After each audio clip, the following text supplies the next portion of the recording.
We're live from New Delhi. You're watching DD India Live, India's voice to the world. I'm Lipakshi Khurana, coming up in the next 30 minutes. Vladimir Putin wins Russian presidential polls for record fifth term, says ready for talks on French proposal for a Ukraine ceasefire during the Olympics.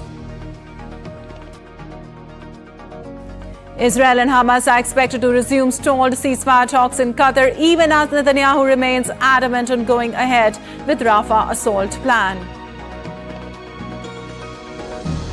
North Korea launches multiple ballistic missiles as South hosts a summit of democracy. Japan terms North Korean action unacceptable, saying it will further advance close trilateral cooperation with US and South Korea.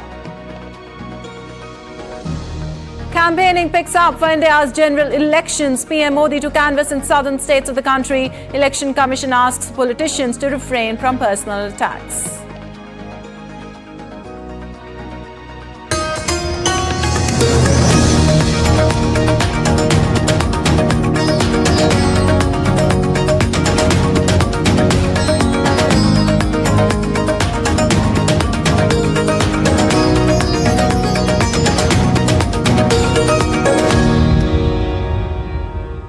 Well, on to the details now. President Vladimir Putin has extended his rule over Russia until 2030, winning the presidential election with around 88% of votes. With a landslide victory, Putin cemented his already tight grip on power and said he never promises anything he cannot fulfill. Putin told supporters in a victory speech in Moscow that Russia has all the conditions to become stronger. The outcome means 71-year-old Putin is set to embark on a new 6-year term that will see him overtake Joseph Stalin and become Russia's longest-serving leader for more than 200 years if he completes it. Dasha Chernyshyova tells us more from Moscow.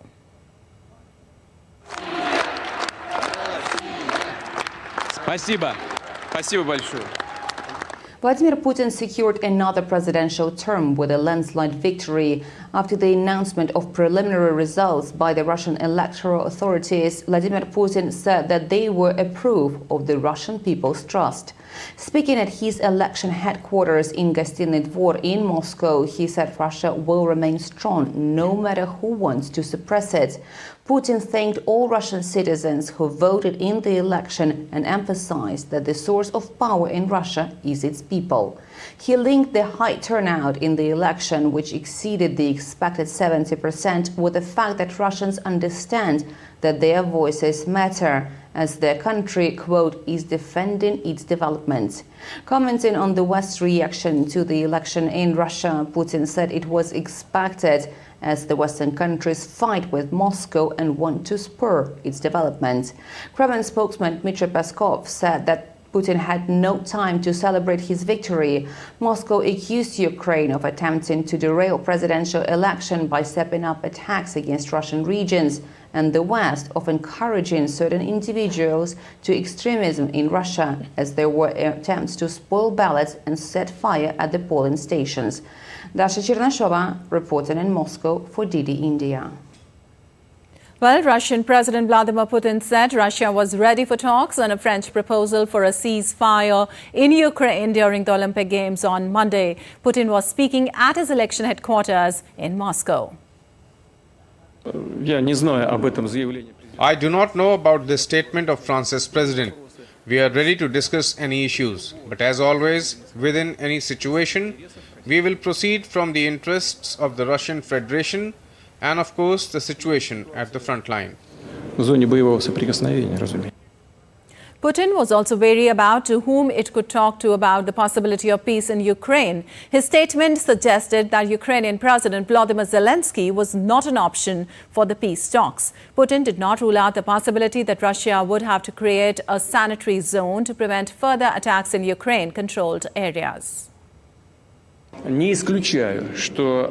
I do not rule out that, bearing in mind the tragic events taking place today, we will be forced at some point, when we deem it appropriate, to create a certain sanitary zone in the current territories subordinate to the Kyiv regime, to create a security zone that will be quite difficult to cross with a means of destruction that the enemy is using, primarily, of course, of foreign manufacture.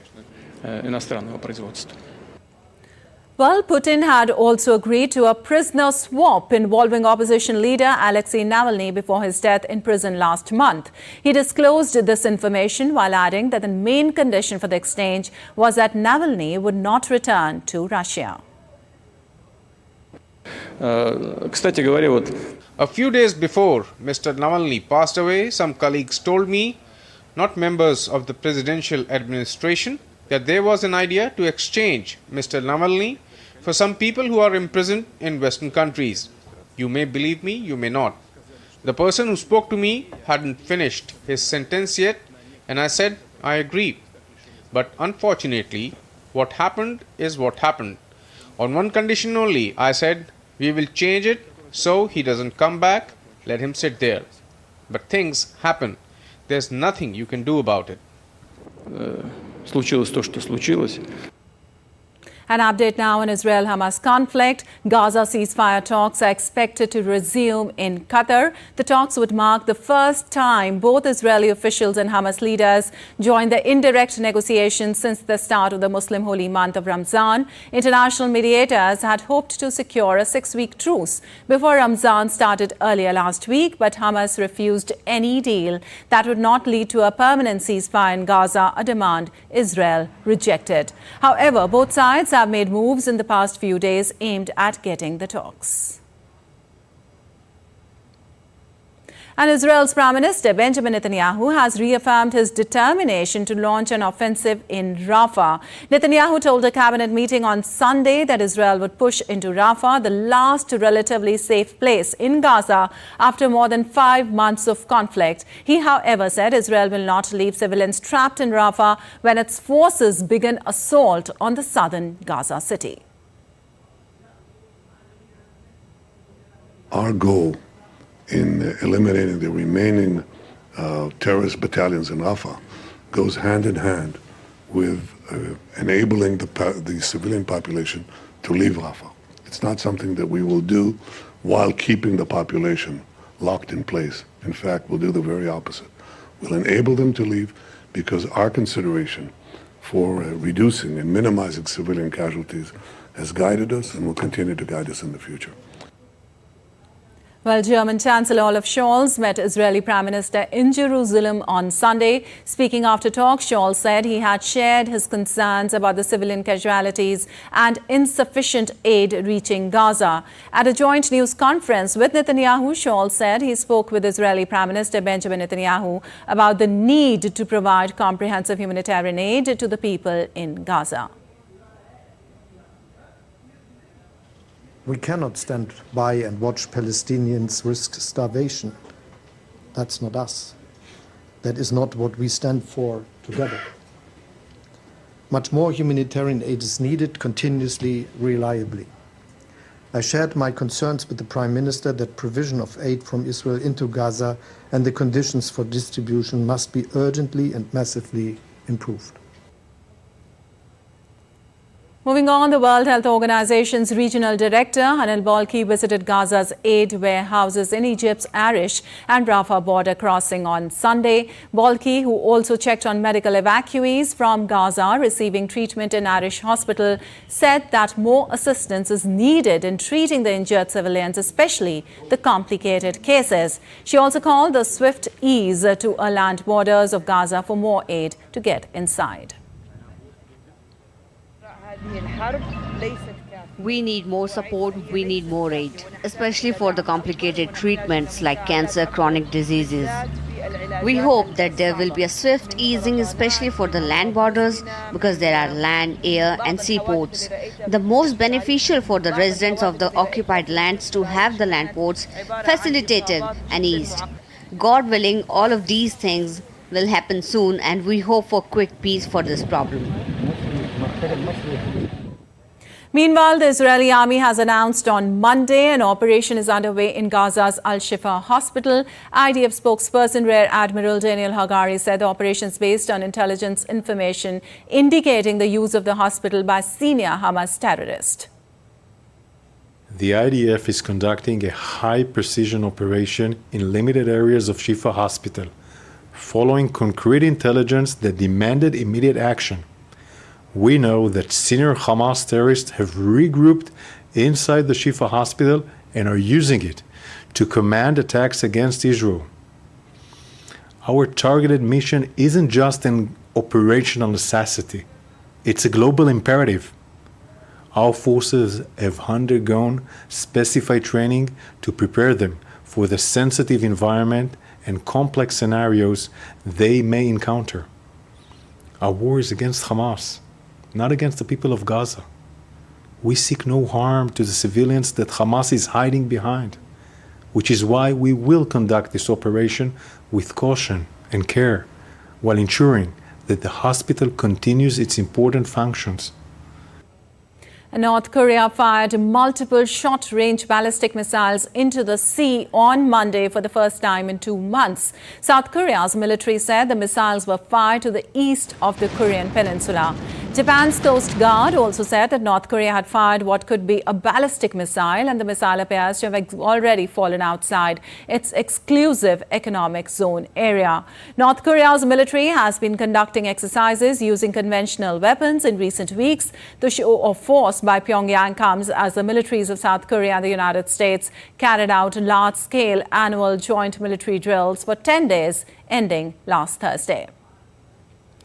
And Japanese Prime Minister Fumio Kishida condemned the missile launch, saying North Korea's series of actions threatened the peace and security in the region and the international community and were absolutely unacceptable.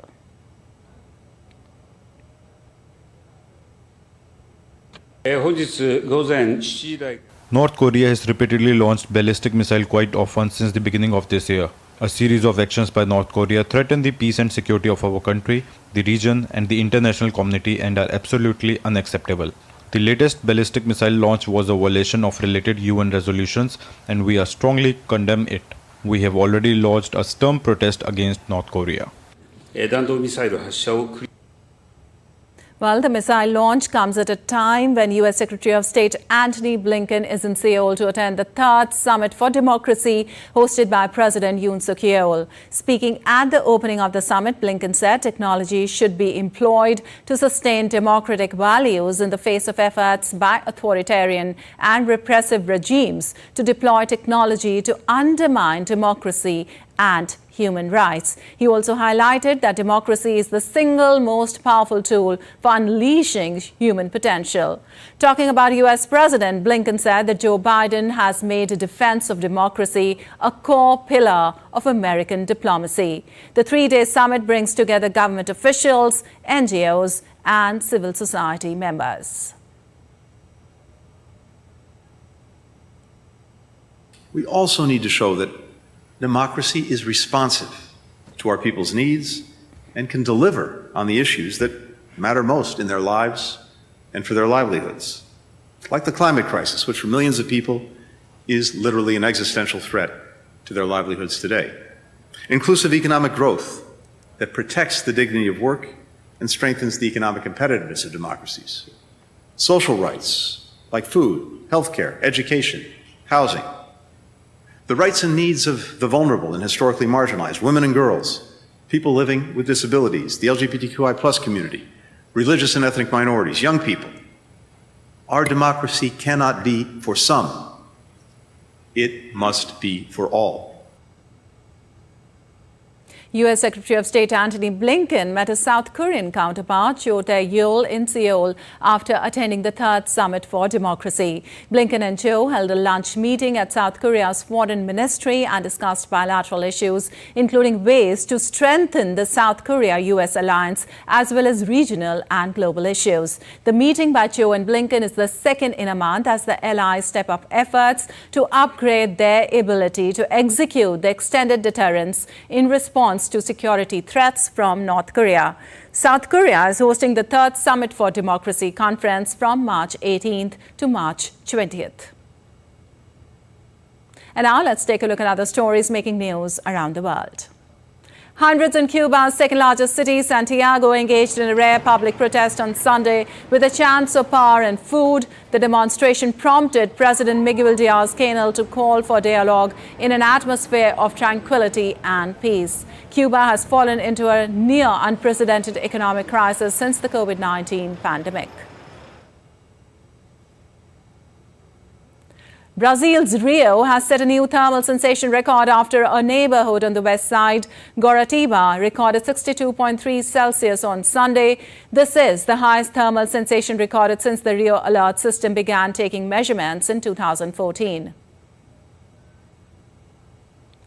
Lava flows from a volcano in southwest Iceland for the fourth time since December. Authorities have warned for eruption was imminent on the south of Iceland's capital, Reykjavik. The eruption began on Saturday evening, sending fountains of molten rock soaring from a roughly 3-kilometer-long fissure. In Nepal, recently concluded Flora Expo 2024 in capital Kathmandu showcased many popular imported flowers from the Netherlands, West Africa and Japan, along with indigenous Himalaya flora species. The 4-day-long expo attracted plant lovers from across the Himalayan nation. And still to come on this edition of DD India Live. Indian Army and Seychelles Defence Forces begin their 10th edition of Joint Military Exercise Lamithye 2024 on Monday. One of the biggest events showcasing the startup ecosystem of India, Startup Mahakumbh, kickstarts here in New Delhi.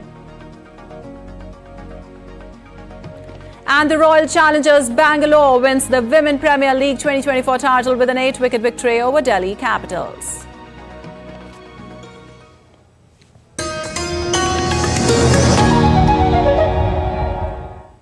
In a world that never stops, where information shapes our reality, one app stands out, helps you stay ahead of time. Introducing the DD India app, your gateway to a world of news right at your fingertips. Your most trusted source of news goes global, goes digital. Explore a world of options, top stories, live updates, in-depth analysis, and more. Stay informed wherever you are. Real-time alerts keep you ahead of the curve always. The DD India app, connecting you to the world one story at a time. Download now and explore the world of knowledge, insights, and authentic information.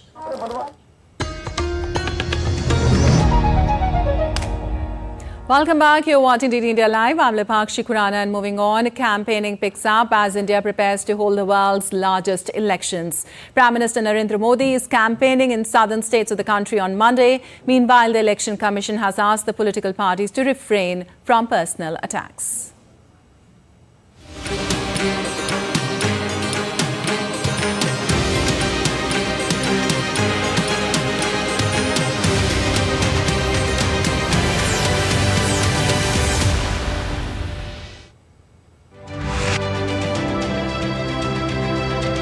As India prepares for general elections, it is important to understand the country's current political scenario. There are two main players in the fray. On the one side is the National Democratic Alliance led by incumbent Prime Minister Narendra Modi's Bharatiya Janata Party. Challenging the NDA is the India Alliance, or Indian National Developmental Inclusive Alliance, which was formed in 2023. While the NDA comprises nearly 40, mostly regional parties, the India Alliance has over 20 opposition parties, including the Congress and Samajwadi Party. The 2024 polls will be a test of new coalitions. The formation of the India Alliance also marked the end of the Congress-led United Progressive Alliance. Let's take a look at how the existing and former alliances performed in the last general elections that were held in 2019. A total of 542 constituencies went to polls. The NDA won 353 seats, out of which 303 seats were backed by the BJP alone. The UPA won 91 seats, out of which the Congress backed 52, while 98 seats went to other parties and independent candidates. Coming back to the present time, in the North Indian state of Uttar Pradesh, which has the highest number of parliamentary seats, the Congress and SP have struck a seat-sharing deal. Of the total 80 seats, the Congress will field its candidates in 17 constituencies, while SP and other parties of the alliance will contest from 63 constituencies. However, the opposition India Alliance has been struggling to keep its flock together. In another jolt to the India Alliance, Bihar State's incumbent Chief Minister, Janata Dal United Chief Nitish Kumar returned to the NDA. In the 2024 polls, Prime Minister Modi will be aiming for a third consecutive term. The India Alliance, however, has not floated a PM candidate as yet. Apart from the battleground states, including UP, Bihar and Maharashtra, elections will also be closely watched in the Union Territory of Jammu and Kashmir. This is the first general election after the abrogation of Article 370, which granted special status to the erstwhile state. J&K was also bifurcated into two union territories, Jammu and Kashmir and Ladakh. Coming to poll issues and promises, PM Modi has vowed to make India the world's third largest economy.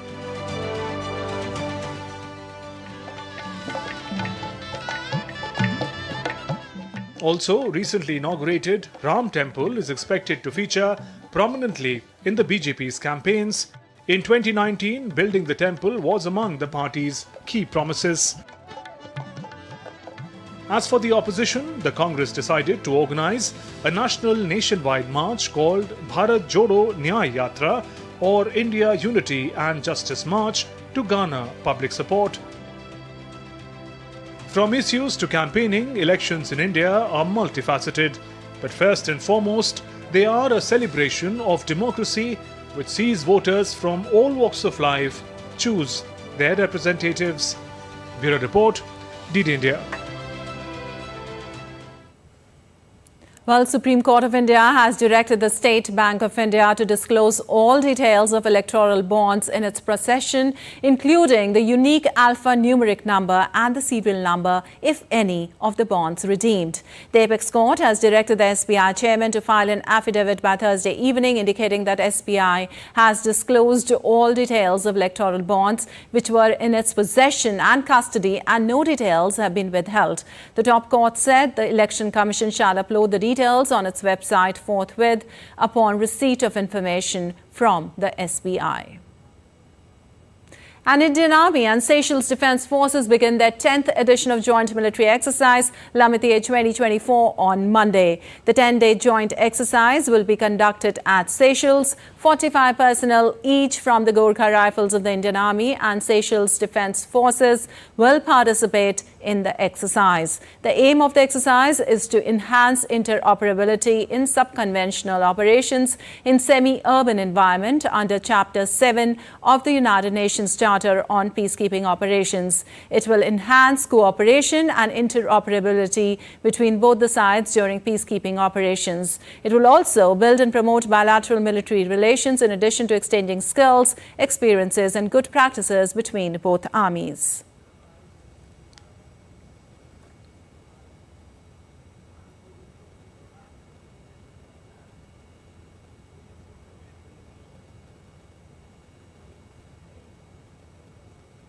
And the largest celebration of Indian Startup Mahakumbh, begins today here in New Delhi. The event aims to connect Indian startups with inventors such as VCs, angel investors and family offices, as well as potential corporate partners. More than 1,000 startups, 5,000 future entrepreneurs and 40,000 business visitors are expected to take part in the event. Delegations from more than 10 countries will also participate over the span of 3 days. The event also features sector-focused pavilions including AI, agri-tech, deep tech and climate technology.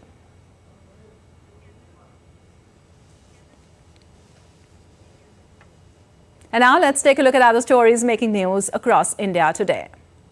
The Fly 91 Airlines is commencing its flight services from Monday in a phased manner. Earlier, Civil Aviation Minister Jyotiraditya Scindia, along with Goa Chief Minister Pramod Sawant, inaugurated regional airline Fly 91 and flagged off its maiden flight between Goa and Lakshadweep on the 12th of March.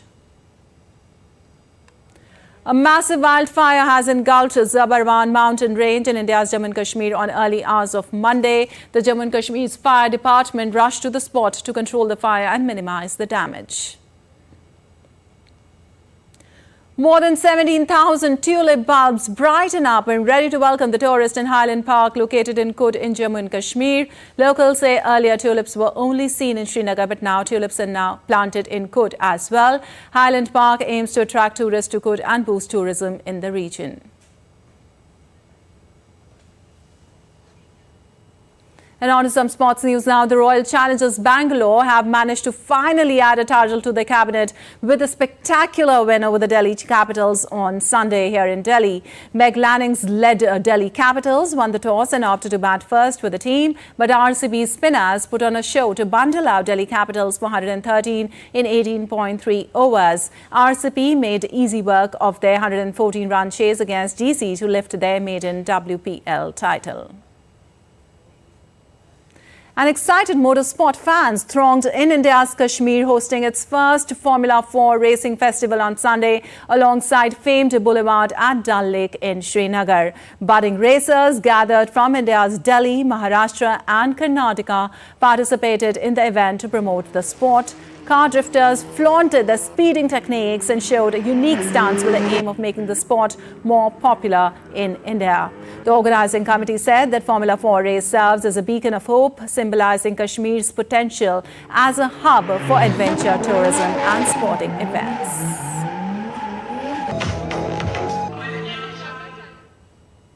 And the 8-day Cape Epic mountain bike race is underway near Cape Town in South Africa, covering a distance of 617 kilometers with 16,500 meters of climbing. It began with the two-rider teams racing over a 26-kilometer prologue around the Lawrence Ford Vine Estate. Monday's opening stage is an 88-kilometer loop around Soronsburg to the northeast of Cape Town, covering a distance of 617 kilometers with 16,500 meters of climbing. The event concludes in Stellenbosch coming Sunday.